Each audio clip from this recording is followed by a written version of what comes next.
Alabama's most heartbreaking case, the murder of Aniah Blanchard. It was just a quick stop, a full tank and maybe a snack. But 19-year-old Aniah Blanchard never made it home. What happened in those 8 minutes inside the gas station would lead to one of Alabama's most gut-wrenching criminal investigations.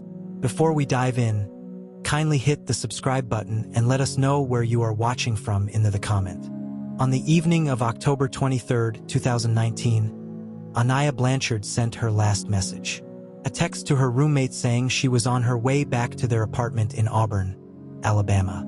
It was around 11:30 p.m. Aniah had made a brief stop at a Chevron gas station on South College Street. Security footage showed her walking inside the convenience store at 11:21 p.m. She was dressed casually. Black leggings, a light-colored hoodie, and her hair tied up. She looked relaxed. She even smiled at the cashier. But what nobody knew at the time was that someone else was watching her too. Just outside the frame of the camera, in the corner of the store, stood a man. Tall, muscular, hood up, leaning casually against a cooler. His name was Ibrahim Yazid, and Aniah would never be seen alive again. To understand why this case struck such a deep chord, you have to understand who Aniah Blanchard was. She wasn't just a college student. She was the stepdaughter of UFC fighter Walt Harris. She was an athlete, a friend, a believer in second chances.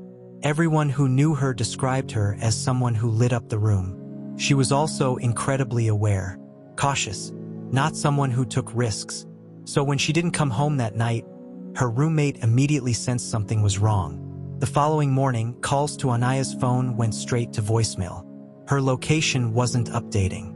By October 24th, Aniah's mother, Angela Haley Harris, reported her missing. Just 2 days later, police found Aniah's black Honda CR-V in Montgomery, Alabama. It had been parked at an apartment complex over 50 miles from where she was last seen. The passenger side of the car showed visible damage. A dent, scrapes, the kind you don't ignore. Inside the vehicle, investigators discovered a significant amount of blood. It was later confirmed through DNA testing to belong to Aniah. It wasn't just a disappearance anymore. It was a violent abduction, and someone had gone to great lengths to make her vanish. Auburn police pulled surveillance footage from the Chevron. It showed Aniah inside the store for less than 4 minutes. She browsed, purchased snacks, said thank you, and walked out. But just before she exited, the same man, Ibrahim Yazid, was seen following her outside. In another camera angle from the parking lot, he was seen approaching her vehicle. There was no footage of what happened next, but what investigators believe happened is chilling. Yazid either forced his way into the vehicle or coerced Aniah into letting him in. The timeline between her exiting the store and her phone going dark was less than 10 minutes. As police began digging into Yazid's background, they were stunned and furious. He was already out on bond for attempted murder, kidnapping, and robbery. He had a rap sheet going back years, and yet he was walking free. How did a man accused of beating another victim nearly to death in a hotel room get released back into the public? Aniah's family asked the same question. The public began to rage, and then the tip came in.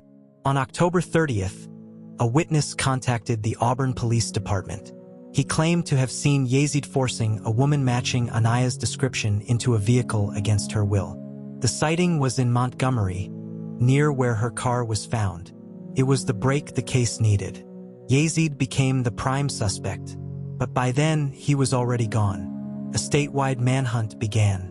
After days of searching, U.S. Marshals located Yazid in Pensacola, Florida, on November 7th. He was arrested while trying to escape through the back of a building. He had changed his appearance, cut his hair, and was traveling alone. Back in Alabama, he was charged with first-degree kidnapping. But still, there was no Aniah, no body, no message, no confirmation she was alive. For weeks, Aniah's family held out hope. They organized prayer vigils, ran social media campaigns, begged the public to keep her name alive. The hashtag #FindAniah went viral. Walt Harris, devastated but determined, posted daily. He wrote, "If you see something, say something. My baby girl is still out there." "We just want her home." Leads poured in. Most were dead ends. Until a hunter called police about a terrible smell near a wooded area in Macon County. It had been nearly a month since she vanished. When authorities arrived at the scene, they found skeletal remains in a shallow grave off the side of a rural road. The autopsy was expedited, and within 48 hours, dental records confirmed what everyone feared. It was Aniah Blanchard. She had been murdered. The manner of death was homicide. If you were shocked that Ibrahim Yazid was a suspect, what came next sent a ripple of outrage across the state. Yazid wasn't some unknown criminal lurking in the shadows. He was a repeat offender, a name already known to police. He had a history of violence so graphic, many questioned why he was on the streets at all. In fact, at the very time of Anayah's abduction, he was out on bond for a violent crime committed just months prior. In January 2019, Yazid was arrested for a brutal attack on two men in a hotel room in Montgomery. The victims were left with life-threatening injuries. One was beaten so badly he was placed in intensive care. The charges? Attempted murder, first-degree kidnapping, robbery. Despite the gravity of the accusations, Yazid managed to post a $295,000 bond and walk free. Local activists, attorneys, and even lawmakers began asking, how did someone with a record like this, someone already accused of such horrifying crimes, get the chance to hurt again? And unfortunately, Aniah paid the price. As the case garnered national attention, the judicial system in Alabama came under intense scrutiny. Bail reform became a hot topic. Critics pointed to Yazid's freedom as a symbol of how dangerous individuals could slip through legal cracks. Even Governor Kay Ivey issued a statement. "We must ensure that violent offenders are not allowed back onto our streets while awaiting trial." What happened to Aniah should never have happened. The outrage was no longer just about one man. It was about a system that had failed a daughter, a student, a fighter's child. In the wake of Anayah's murder, Alabama lawmakers proposed Anayah's Law. It would allow judges to deny bail to violent offenders charged with Class A felonies, including murder, kidnapping, rape, and terrorism. The bill received overwhelming support. It was a step toward justice, a small measure of accountability in a system that had long been broken. But for Anayah's family, it was personal. They weren't just pushing for policy.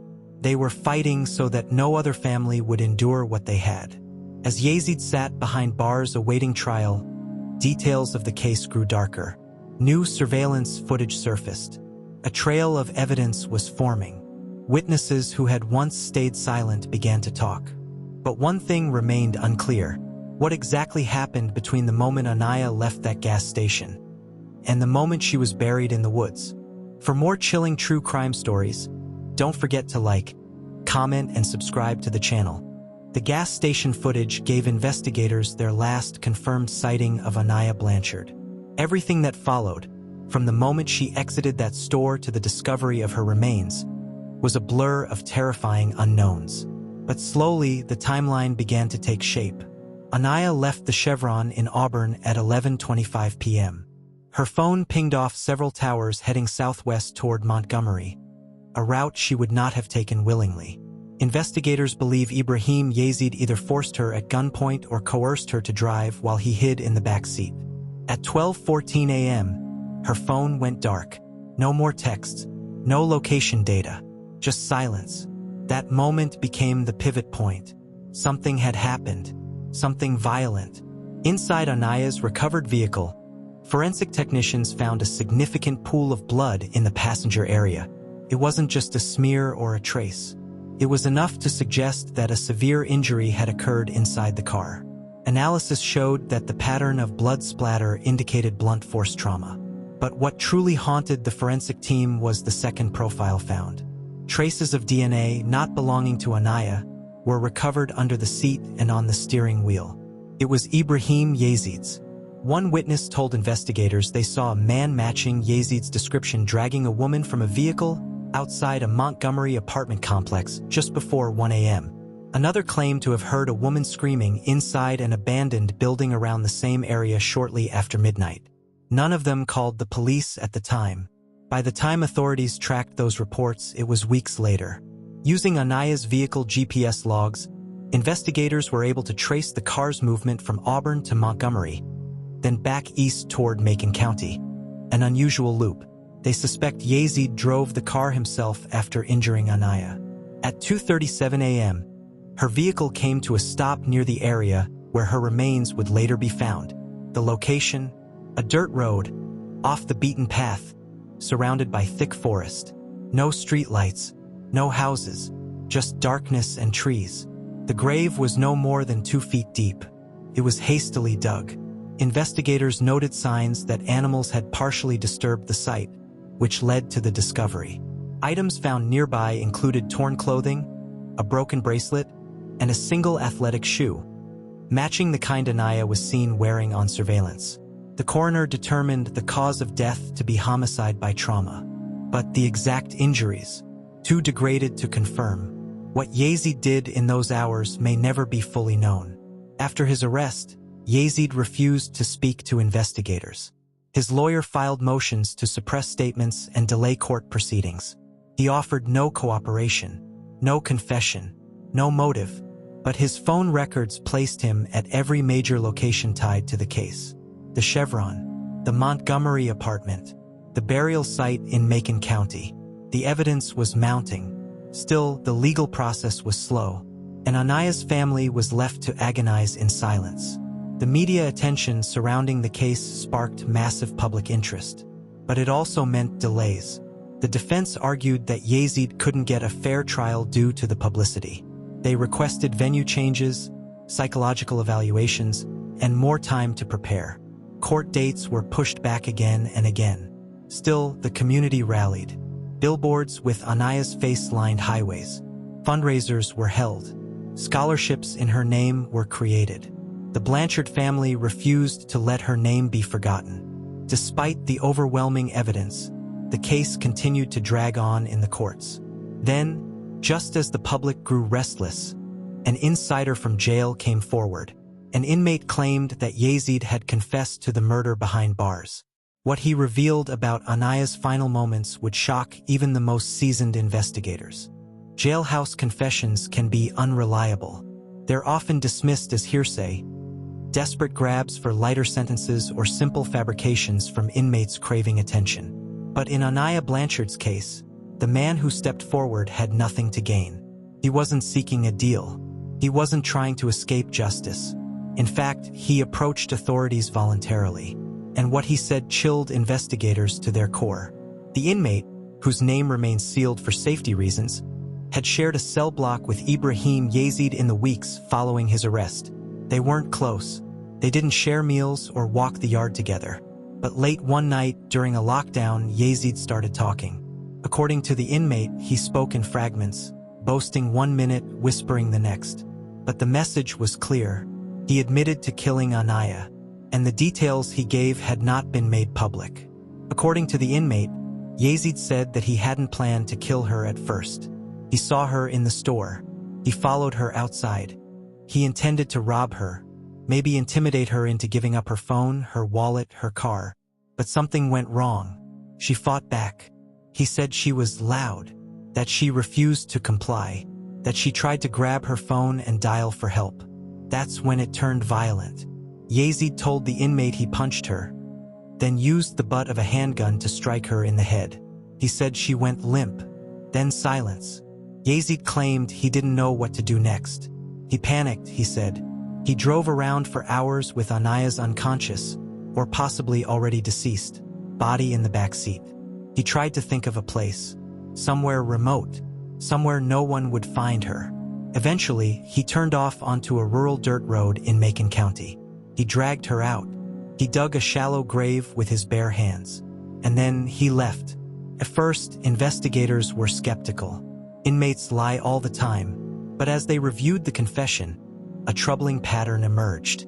The details Yazid allegedly shared, the type of weapon, the sequence of events, the location of the burial site, the presence of a broken bracelet and single shoe, all matched the forensic findings. None of this information had been made public. The confession was credible. With the jailhouse testimony added to the growing mountain of physical evidence, prosecutors began building a stronger case for capital murder. They believed they now had the full picture. Premeditation, he targeted her.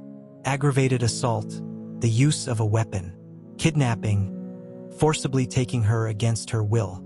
Homicide, her brutal murder and attempted concealment. The district attorney announced they would seek the death penalty. Yazid's attorneys quickly moved to dismiss the confession. They claimed the inmate was untrustworthy, had a criminal record, and could not be used as a reliable witness. But prosecutors countered with physical evidence: DNA, GPS data, surveillance footage, blood patterns, phone records, and now a confession that fit the timeline exactly. When the confession was revealed to the Blanchard family, their reactions were mixed. Angela Harris, Aniah's mother, said in an interview, "It hurts, but in a way it answers questions. We knew. Now we have to live with the truth." Walt Harris, broken but composed, added, "I hope this brings us closer to justice. Nothing will bring her back, but she deserves truth." But even with a confession, the case wasn't over, because Yazid had one more move to make. In court, during a routine hearing, he made a startling outburst. He screamed at the judge. He claimed innocence. He accused investigators of framing him. He vowed he'd never go down alone. And when pressed, he whispered something that would send shockwaves through the courtroom. "You still don't know everything I did." When Ibrahim Yazid muttered in court, "You still don't know everything I did," it wasn't just a cryptic threat. It was a window into something darker. Because as investigators dug into his past, they uncovered a trail of violence that stretched far beyond Aniah Blanchard. What they found suggested that Aniah wasn't his first victim. And if not for a chance twist of fate, she might not have been his last. Yazid's criminal history wasn't just long. It was escalating. His first arrest came at 18, burglary, then drug charges, then armed robbery, then attempted murder. Each case was more violent than the last. One detective described him as a predator growing more confident with every escape from justice. Court documents showed that he had been accused of holding a man hostage in a hotel room, brutally beating him and stealing his belongings. In another incident, a woman claimed Yazid had stalked her outside a bar, followed her to her car, and attempted to force his way in. But each time he slipped through the cracks, technicalities, bond releases, dismissed charges. After Aniah's murder, authorities in 3 Alabama counties reopened unsolved missing persons and homicide cases. In one, a young woman had vanished under eerily similar circumstances. A late-night gas station stop, car later found abandoned, no leads. In another, skeletal remains were discovered near an old construction site, with signs of trauma to the skull. The case had gone cold. Yazid had ties to both areas. Though no direct link was established, investigators believed they had only scratched the surface of his crimes. One officer confided, "Yazid didn't become this overnight. He's done this before." After multiple delays, jury selection began in early 2023. The courtroom was tense. News outlets camped outside for weeks.